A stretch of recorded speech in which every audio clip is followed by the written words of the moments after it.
Yo, what's up, what's up? It's me again, Beta Glassy. And if you're new to this channel at hindi ka pa nakasubscribe, mag-subscribe ka na kasi libre lang po yan at pakalimbang na rin yung bell na yan sa baba at pasilik all so that you'll get notified if I have a new videos. Ayan, keep on watching.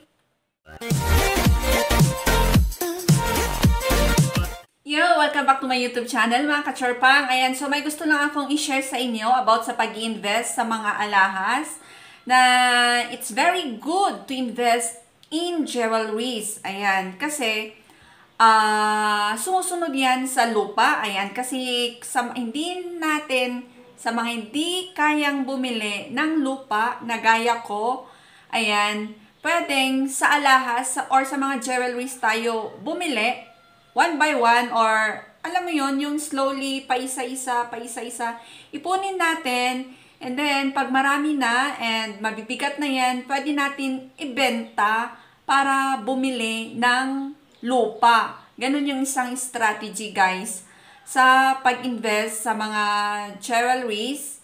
And then kung gusto mong bumili ng mga properties like house in lot, ayan, kung enough na yung na-invest mo sa jewelries, pwede mo siyang i-trade in sa lot or house in lot. Ganon. Kasi, at least sa mga lahas, di ba, pwedeng slowly ka bumili, ipon muna. Unlike sa lupa kasi, ang mahal-mahal na ang per square meter ngayon.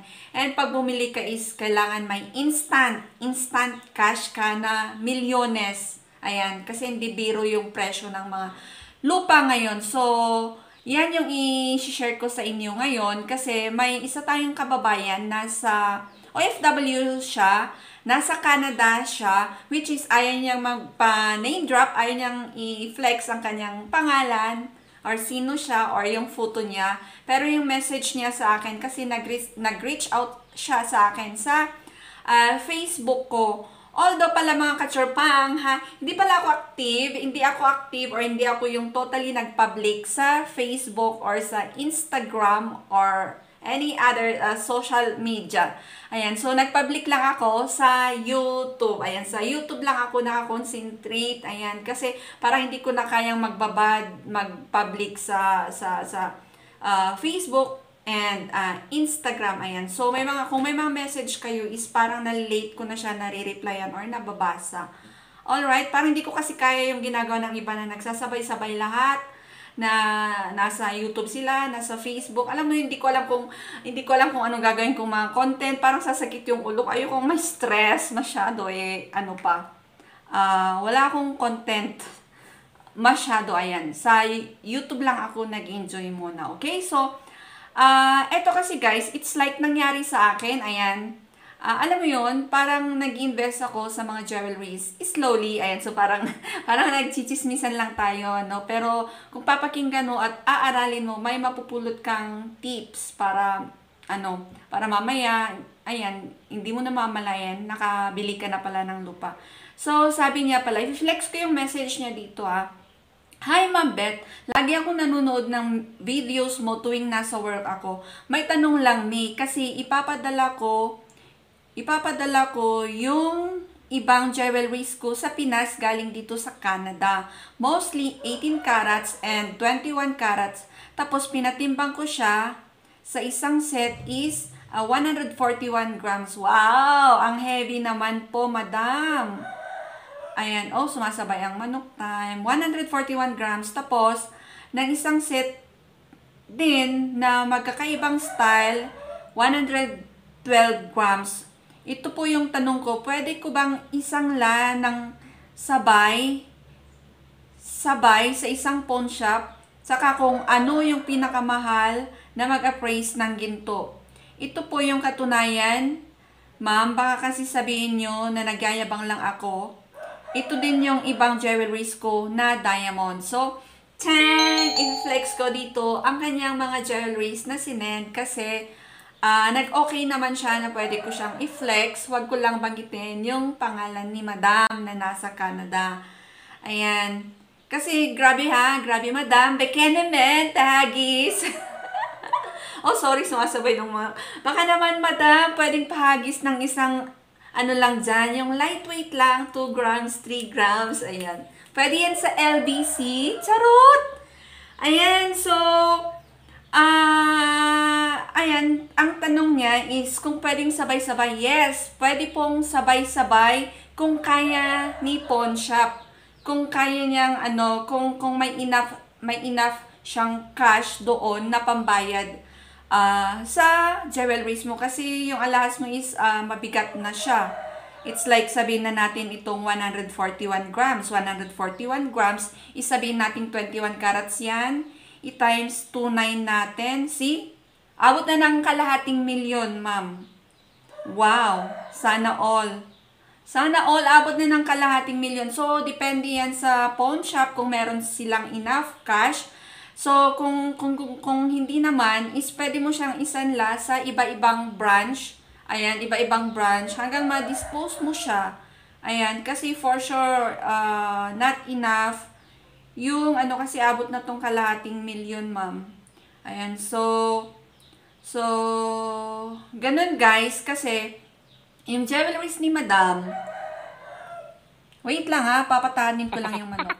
Kasi yung jewelries ni madam is ipapadala niya dito sa Pinas para ibenta ng kapatid niya or relatives niya or isanla for a while para pambayad sa lupa or pambili ng lupa. Ayan. So, ito yung isang message niya. Sana po masagot niyo ako, sabi. Masagot niyo ako, meaning siguro nito. Masagot niyo ako kasi kailangan ko ngayon ng pera kaya ipapadala ko sa Pinas pambayad sa lupa. Saka yung sobra niyan is ipapadala pabalik dito sa Canada. Thank you and keep safe. Ayan. So, diba?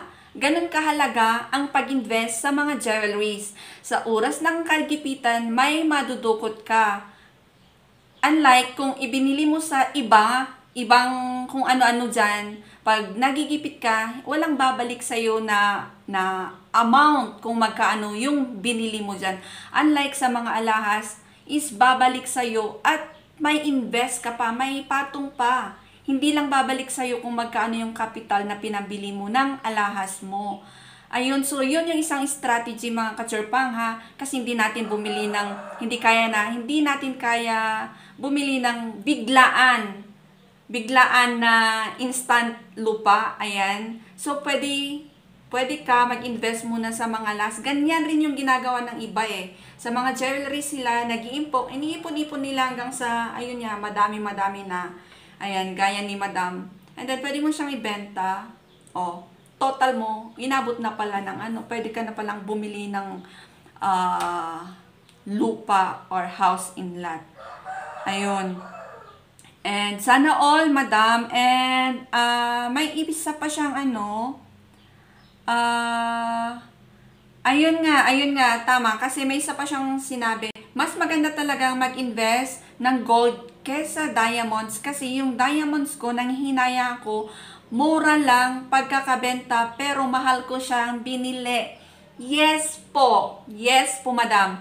Dito sa atin is sa gold lang sila. Ayan.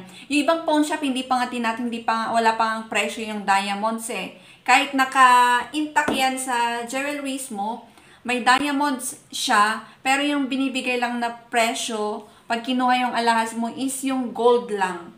As in yung gold lang. Kaya, kung if I were you, and then may balak kang, dito mo rin dadalhin yung alahas mo, dito mo siya, go for solid gold. Ayan, kasi dyan ka dyan ka talaga kikita ng malaki. Solid gold. Kaysa yung may mga precious stones, pero maganda rin depende rin. Pero maganda rin kasi na may mga alahas tayo na may diamonds, may kung ano-anong stones, ayan, at least, ganon. Pero pag yung talagang malakihan, go for solid gold, ayan.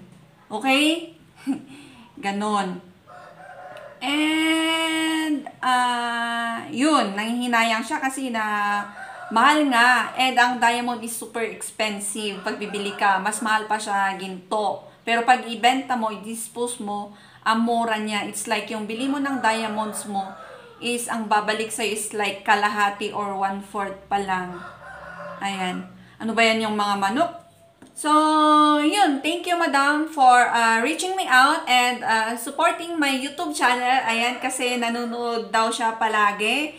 Kaya siya nag-message and then meron pa siyang, marami siyang other jewelries. Marami siyang super duper heavy, ilang grams na jewelries. Ayan, meron siya dito. Hindi ko na sasabihin kung ilan kasi marami siyang investment. So, just in case daw, wala na siyang pera, ayan, at least may madudukot siya ulit. Ayan, sa oras ng kagipitan. Kasi not all the time naman kahit nasa overseas tayo is, not all the time is may pera tayo. So, yun, pag nangailangan yung families, dito, nasa overseas sila dito sa Pinas, ayan, so yun yung ginagamit niyang pang-support, yung jewelries niya. So, yun lang, medyo hinay-hinay lang sa diamonds, Madam, kasi nga, ito yung sabi niya, ang mahal-mahal ng diamonds, binili niya, tapos, yun yang mura lang ng pagkakabenta, ayan. Ganun kasi dito sa atin, pero sa other countries daw, sa other countries is mahal talaga ang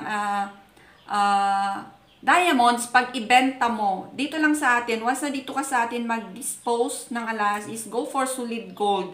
Ayan, so ganun ang strategy guys, kasi ganun din yung ginagawa ko.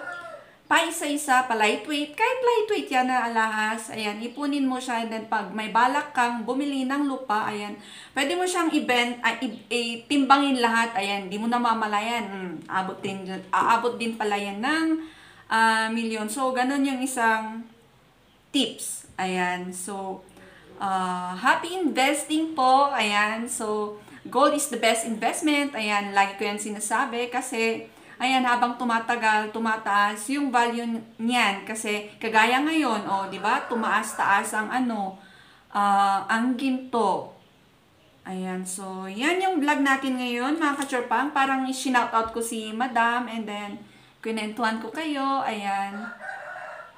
Grabe yung manok. nag-vlog ako, tapos sumasabay yung mga manok. Ayan, so, ingat-ingat kayo dyan, Madam. So, beke naman, charot. And so, yan lang nagtatapos ang ating vlog ngayon. And you know the drill. Kung hindi ka pa nakasubscribe, tatapusin ko na to talaga. May sasabihin pa sana ako, pero naririndi na ako sa tilawak ng manokis na yan. Ayan, so, thank you for watching. Feel free to comment down below, ayan, kung may mga comment ka, may mga suggestion ka, ayan. And pumayag si Madam na igawan ko to ng content, ayan. Yun lang. Bye-bye and God bless.